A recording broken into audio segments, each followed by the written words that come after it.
Olá a todos, muito bem-vindos então ao primeiro episódio da rubrica Ask Researchers, a rubrica de vídeo do CNC em que o nosso investigador convidado poderá responder às vossas questões. Quero então agradecer à Catarina por ter aceitado o nosso convite em estar aqui hoje. Catarina, muito bem-vinda. Obrigada.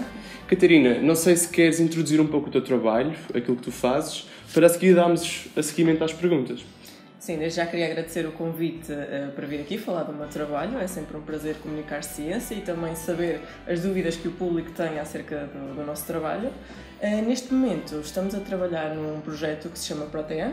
Este projeto foi financiado pela Comissão Europeia e temos como objetivo usar células estaminais dentárias que estão presentes nos dentinhos de leite, por exemplo, e em dentes do siso, que nós recolhemos de pacientes com autismo e também de controlos sem autismo, e utilizamos estas células para diferenciar depois mais tarde em organoides cerebrais.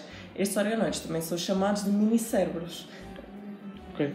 Então, vou começar com a primeira pergunta, aqui colocada pelos nossos espectadores, que é: o que é então o autismo? O autismo é uma condição que afeta cerca de 1% da população mundial. Em Portugal, os números mais recentes apontam para 1 em cada 1000 crianças em idade escolar e este número tem vindo a aumentar ao longo dos tempos. Pode não ser diretamente por um aumento do número de pessoas com autismo, mas sim por um melhor diagnóstico desta doença e também por uma maior consciencialização desta doença a nível mundial. As pessoas com autismo, esta doença surge por uma alteração ao nível do desenvolvimento do sistema nervoso, nomeadamente do cérebro e das células que compõem o cérebro, que são os neurónios, e as pessoas apresentam depois algumas dificuldades na componente social. Não só a nível da comunicação, pode ser a comunicação verbal, como termos aqui um diálogo, mas também a comunicação não verbal, como por exemplo não olhar nos olhos ou não olhar quando são chamados pelo nome. Okay. Por outro lado, têm também comportamentos repetitivos e interesses muito particulares.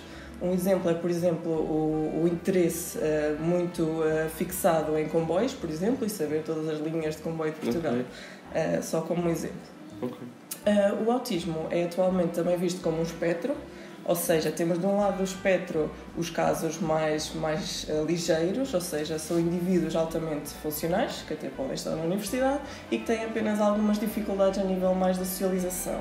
Sim. Por outro lado, temos os casos mais severos, que são aqueles casos que normalmente as pessoas se lembram quando se fala em autismo, mas que não existem apenas há todo o espectro, mas okay. Estes casos mais severos são aqueles mais ligados a síndromes e que as pessoas podem até não ser autónomas. Ok. O possível fármaco irá abranger determinados casos ou será uma solução mais abrangente? Existem várias respostas a essa pergunta. Por um lado, pode-se atacar esse problema a nível personalizado, ou seja, nós sabemos que o autismo tem uma forte componente genética. Através de estudos com gêmeos, por exemplo, se um gêmeo tiver autismo, o seu gêmeo verdadeiro tem 90% de probabilidade de também vir a desenvolver autismo, o que demonstra então essa forte carga genética. Então, no entanto, existem mais de 1000 genes diferentes que já foram associados ao autismo. Por isso, se formos a pensar, por exemplo, numa medicina personalizada, em que vamos tentar arranjar uma solução para essa alteração dessa mutação genética, vamos ter um grande número de casos para tentar abranger e cada mutação genética que é conhecida afeta menos de 1% dos casos com autismo. Ou seja, mesmo que encontramos uma solução, só vai solucionar menos de 1% dos casos. Por isso, daí a grande heterogeneidade dos casos com autismo e também a grande dificuldade dos investigadores de não só estudar o autismo, mas de arranjar realmente um fármaco que seja abrangente. Mas isso leva-me depois à segunda hipótese, ou seja, há uma teoria de uma convergência de vias biológicas, e é isso também uma das hipóteses que nós estamos a testar, em que existem as várias mutações genéticas, mais de 1000.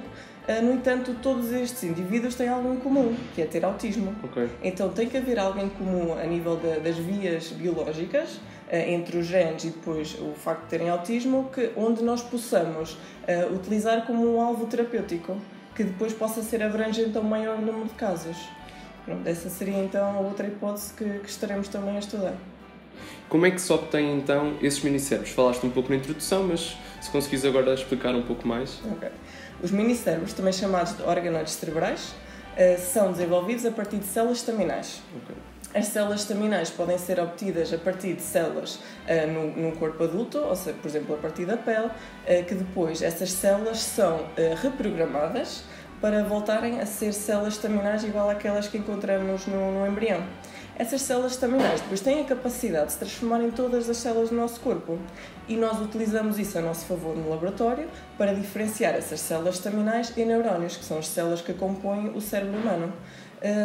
No entanto, o organoide tem uma particularidade muito interessante, que esses neurónios que estão dentro do organoide têm a capacidade de se auto-organizarem nas camadas diferentes que existem no cérebro. Ou seja, não são uma mistura aleatória de neurónios, não são uma estrutura organizada, tridimensional, que nos permite estudar funções complexas do cérebro que nós antes não conseguíamos estudar porque apenas existiam culturas em monocamada, 2D, que não conseguiam mimetizar então essa estrutura 3D, onde podemos ver migração de neurónios, formação de circuitos neuronais, e então conseguimos estudar então essas funções mais avançadas do cérebro. Mesmo? No nosso estudo, as células estaminais que nós estamos a usar como fonte de material são as células estaminais dentárias que nós encontramos nos dentes que estamos a recolher dos pacientes com autismo e dos controlos sem autismo. Qual é que é o tempo de vida de um minicérebro? O tempo de vida de um minicérebro que já foi reportado até agora foi cerca de 2 anos. Os nossos, que temos no laboratório neste momento, têm cerca de 4 meses e mesmo assim, apenas com 4 meses já têm características de neurónios maduros. Já conseguimos ver a marcação de algumas proteínas que apenas existem em neurónios maduros. Os organoides não conseguem sobreviver para além desse tempo, que já foi reportado, por exemplo, os 2 anos, porque eles têm uma limitação.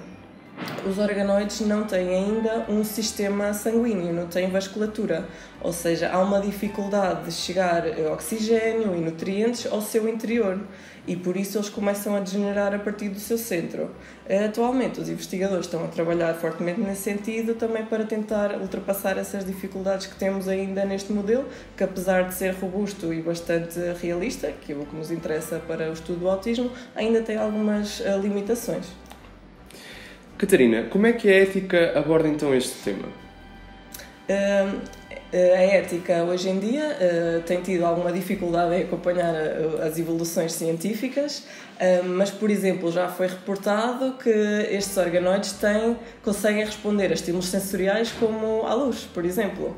Alguns organoides têm células da retina, então elas conseguem responder a estímulos como à luz. Mas existe algum debate sobre será que os organoides têm consciência? No entanto, acho que ainda estamos muito longe de chegar a essa fase da consciência, porque temos que nos lembrar que o organoide é um modelo muito pequenino, muito simplista, que apenas é composto por neurónios e algumas células da glia, falta-lhe a vasculatura, a microglia, por exemplo, e se formos a comparar a nível de tamanho, um organoide tem cerca de 4 milhões de neurónios, enquanto que um cérebro humano tem 86 bilhões de neurónios. Temos aqui uma diferença ainda considerável, bastante grande. Por isso acho que ainda estamos longe de debates como, por exemplo, problemas de será que os organoides vão ganhar a consciência própria, mas a verdade é que eles conseguem responder a estímulos sensoriais e até existem investigadores a colocar organoides cerebrais, minicérebros, a mexer robôs. Por isso já vemos aqui alguma interação de laboratório com o mundo real.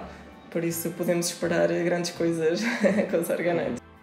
Qual é que foi o teu maior desafio na carreira académica e o teu maior orgulho? Ok, acho que podemos começar pelo maior orgulho. Uma das coisas que tive muito prazer em fazer foi durante o meu doutoramento, enquanto estive em Boston, que fiz parte da PAPS, que é a Portuguese American Postgraduate Society, e enquanto membro da PAPS fiz parte da equipa que criou o projeto PAPS Summer, que é um programa de estágios de verão, que permitiu a estudantes portugueses da licenciatura e de mestrado de viajarem para os Estados Unidos durante o mês e poderem treinar em institutos de renome, por exemplo, a Harvard Medical School e até a NASA.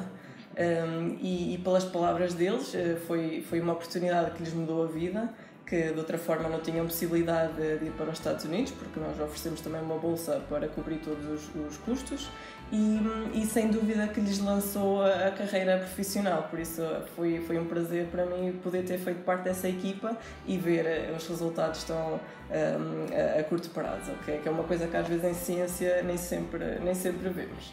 O que me leva agora à segunda parte, que é qual o maior desafio. Talvez seja mesmo o facto de estar a estudar o autismo e a tentar arranjar modelos ou uma forma que nós consigamos no laboratório arranjar, estudar os mecanismos que levam ao autismo e arranjar tratamentos.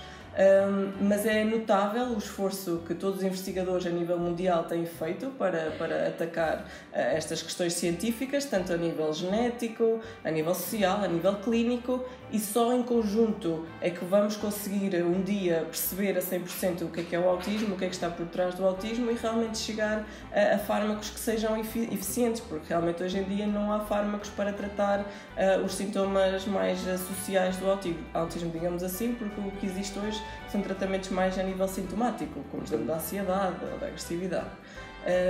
Mas pensamos que com os modelos que nós agora estamos a utilizar, que em contrário àqueles que utilizei durante o doutoramento, por exemplo, que eram mais simples, agora temos estes modelos tridimensionais, muito mais robustos e realistas, que consigamos então chegar a alguma conclusão, pelo menos através dos pacientes que nós vamos analisar aqui do Hospital Pediátrico, e chegar a fármacos que possam um dia ser utilizados em ensaios clínicos. Muito bem. Catarina, vamos então para a última pergunta. Catarina, o que diz a tua bata? A minha bata? Então a minha bata diz que para ser cientista é preciso muita força, muita persistência, muita resiliência, são muitas horas de estudo e de trabalho que por vezes não temos resultados imediatos, porque aquilo que passa por vezes para a televisão é que os investigadores descobriram isto ou aquilo e parece que o nosso dia-a-dia é assim, é sempre muito positivo, mas essa não é a realidade e nós que estamos aqui no laboratório sabemos bem isso, que esta vida é feita de lutas, de vários falhanços, um atrás dos outros, mas é assim que é o método científico, temos que fazer várias perguntas, que às vezes as respostas podem não ser aquilo que nós esperamos, e essas às vezes é que até depois nos levam a descobertas até mais interessantes. Por isso acho que é isso que a bata me iria dizer, ou seja, muitas horas de trabalho, muita persistência para conseguir chegar às nossas conclusões. Muito obrigado, Catarina. Últimas palavras? Queria deixar um agradecimento a toda a equipa que também está por trás do projeto em que estou a trabalhar, porque só a equipa é que a ciência pode avançar. Isto não é um trabalho feito apenas por mim, claro. Neste momento faço parte do grupo de circuitos neuronais e comportamento do Dr. João Peça. E também temos colaborações com o Hospital Pediátrico, nomeadamente com a Dra. Guiomar Oliveira, também com a Faculdade de Medicina Dentária.